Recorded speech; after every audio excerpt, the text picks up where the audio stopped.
Bienenfeld Law with Saul Bienenfeld.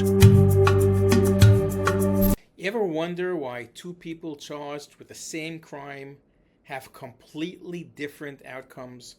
One walks free and the other sits in jail, all because of money? That's the reality of cash bail.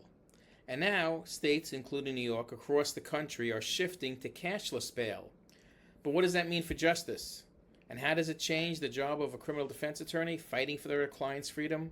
Join me on my YouTube channel as I uncover and unpack the basics of cashless bail, the myths, the politics, and the high-stakes battles playing out in courtrooms right now. Hey everybody, today I want to dive into a topic that's very debated, it's in the news, and that's cashless bail.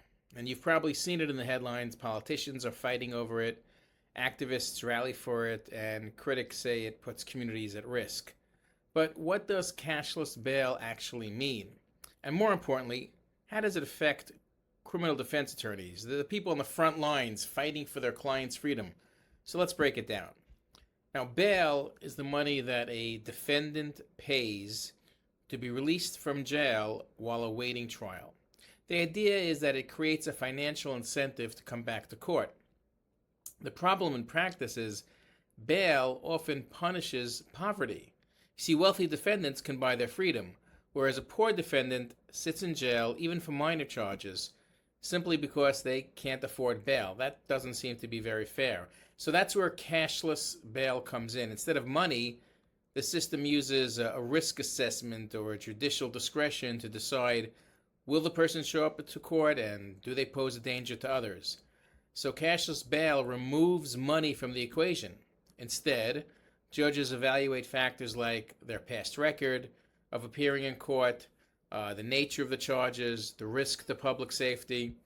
And some states like New York and New Jersey have adopted versions of this reform. And supporters say it makes the system much fairer. It prevents people from losing their jobs. It prevents them from losing their houses, the custody of their children. And it does great things, because the only problem is they just can't pay the bail, but they do deserve to get out. But the critics say it lets dangerous defendants out too easily and shifts the power to judges without enough checks. Well, the question is, how does it affect me and other criminal defense attorneys? So, early release is a better defense. When a client is not stuck in jail, they can participate in their defense, and I need them to participate in their defense. They can meet more often with me, they can review discovery with me, they can help build a strategy with me, and studies have shown that clients released pre-trial get better case outcomes. Under cash bail, attorneys focused heavily on bail reduction motions. They kept trying to lower the amount. But with cashless bail, the focus shifts to risk arguments, showing that the client has community ties, he has steady work, he has no record of violence, so we essentially become a social worker and an advocate. And judges now have more discretion, which means that defense attorneys like myself need to be even more persuasive early on in cases. Prosecutors will often argue dangerousness.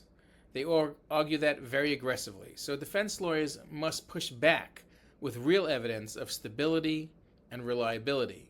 My client is not a danger, and here's why. Now, if someone released under cashless bail commits a new crime, the backlash is huge. The public pressure trickles into the courtroom. Sometimes judges get harsher, and defense lawyers find themselves fighting uphill battles. Cashless bail changes the defense landscape.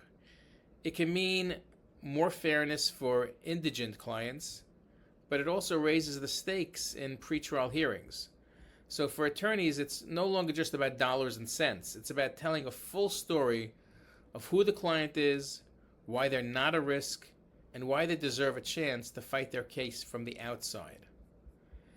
Cashless bail isn't perfect, but at its core, it challenges a system that for too long punished people simply for being poor. For defense attorneys, it's both an opportunity and a challenge.